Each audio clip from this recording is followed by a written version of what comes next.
Hey, we're in Washington, D.C. We've just had a great night's sleep at the Wingate by Wyndham.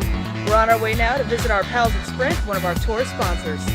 And we're going to see the American Legacy Foundation, better known as the Truth Network. And then we're going to get scrumptious snacks at a place called the Cereal Bowl. Awesome.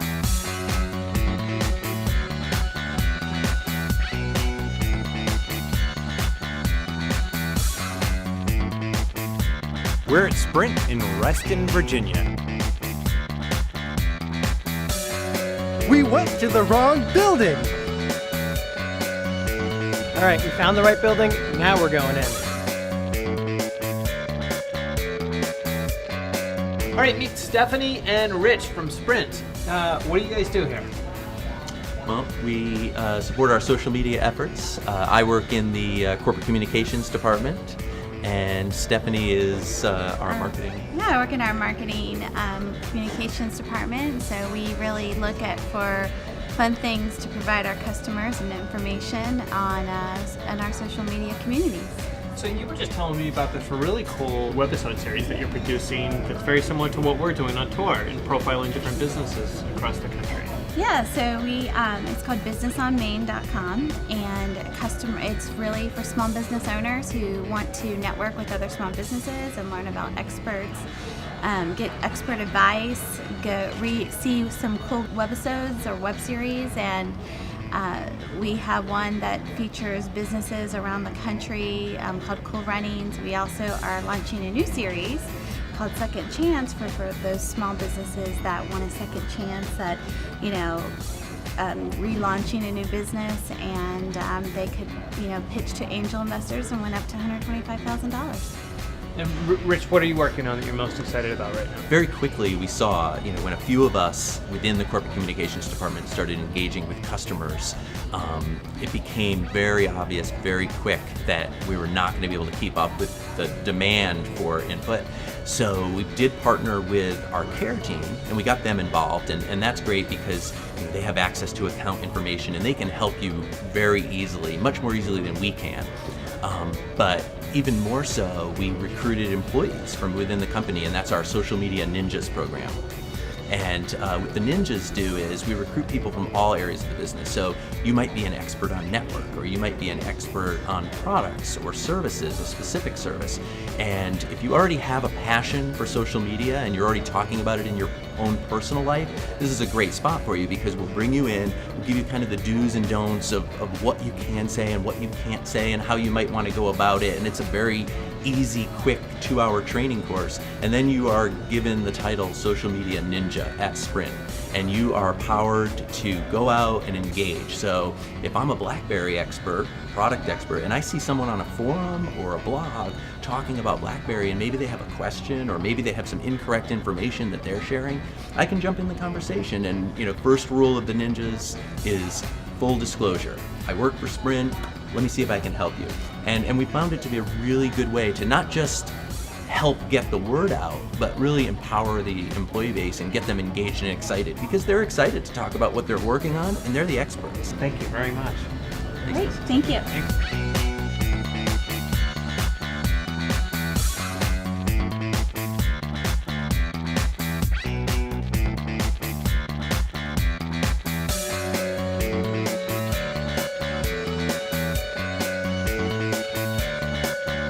We're at Ray's Hellburgers, ready for lunch.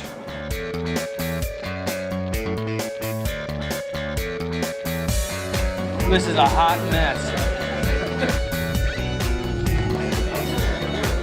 I'm in heaven here at Ray's Hellburger.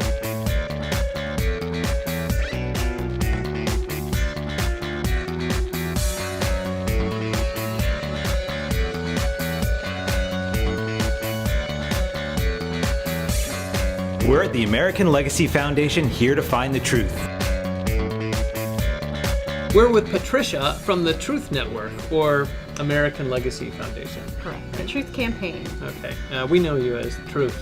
Yes. So what do you do here? What we try to do basically is protect and enhance Legacy's reputation and raise awareness about the issue of smoking in America. More than 400,000 Americans continue to die each year from tobacco-related disease. People know that smoking is bad for you, and with that, I think there's a perception out there that, oh, people already know that, if they choose to smoke, that's their fault. What we try to do is prevent youth from ever starting to smoke in the first place, and then give smokers who are smoking tools and information to help them quit, and also to try to change the stigma around smoking in America. What would you say to another nonprofit that was considering a bold, creative move? I think it's really important that you do your research in advance and you continue to do your research as the campaign evolves. The campaign's been in the field for 10 years now. We started at the beginning, we were most known for our kind of iconic television ads that really were bold and that resonated with people and that people still remember to this day. They remember us dropping 1,200 body bags outside a major tobacco industry headquarters. We did those kind of things in the beginning, and then the campaign's gradually evolved. We've had more and more of an online presence as the teen audience has migrated online and spent more of its time on social networking sites and on the internet. Through all of our approaches, whether we're changing the type of media that we use, whether all of our ads are pre and post tested with teens, we always talk to teens. We want to get into their heads. We regularly conduct focus groups to find out, what's important to them. Where does this issue stand in their lives? Where does it stack up? How do they work and play? How do they interact with other teens? How do they consume media? All these kind of research findings then informs what we do in terms of creative. And with every piece of creative that we use before it goes on air, we do pre-testing in the field, we do post-testing afterwards, we do analysis of each and every campaign that we produce to see where it lands with teens. Was this something that was relevant to them? Was it something that they understood the message, and it is something that they can carry forward? Have you learned anything about your audience that you didn't expect or that surprised you? Like I say, research is paramount to us. We're always going back and touching the stone, as we like to call it, talking to the teen audience. What are your priorities? What holds your interests? How do you interact with technology? How do you interact with each other? How do you interact with messages externally? All that kind of thing. But we do find that there are some, among our audience, core audience is 12 to 17, the most edgy, open to smoking youth, the kids that want to experiment, the kids that want to rebel. That's our audience. It's not the student council presidents, so to speak. Some behaviors change and some don't. They still like to rebel. We also find that teens, have some common interests from generation to generation: music, film, fashion, gaming.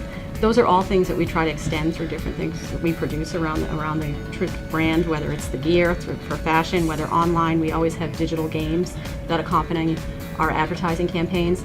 So we go back and we tailor our messages to these audiences as they evolve. But there are some standard interests. There's some standard ways of behavior that we keep reaching over and over again. Patricia, thank you so much. We will continue to look for the truth. Thank you, Daryl, and the Humongo crew for stopping by. Green Mountain Coffee! Excited! And caffeinated!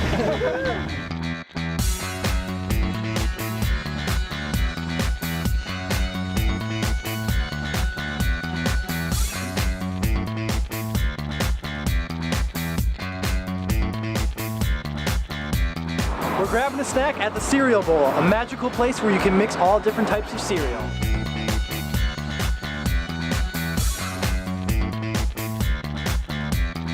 Cap'n Crunch, coconut, frozen yogurt, Cocoa Puffs, strawberries, and vanilla yogurt. Awesome. This is a mango madness.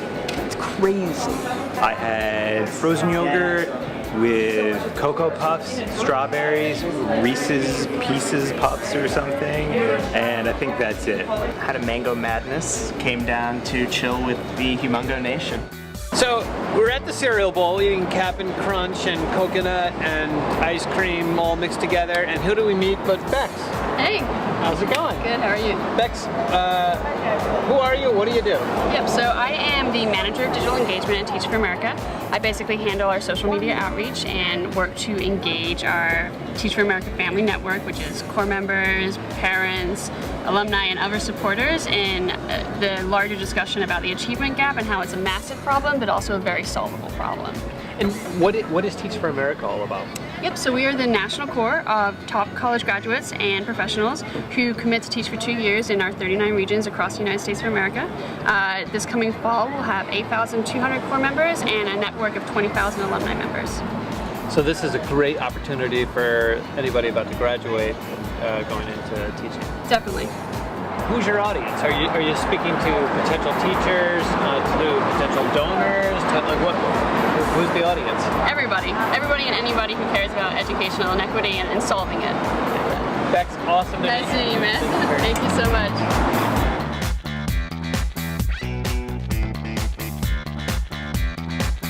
What a day in Washington, D.C.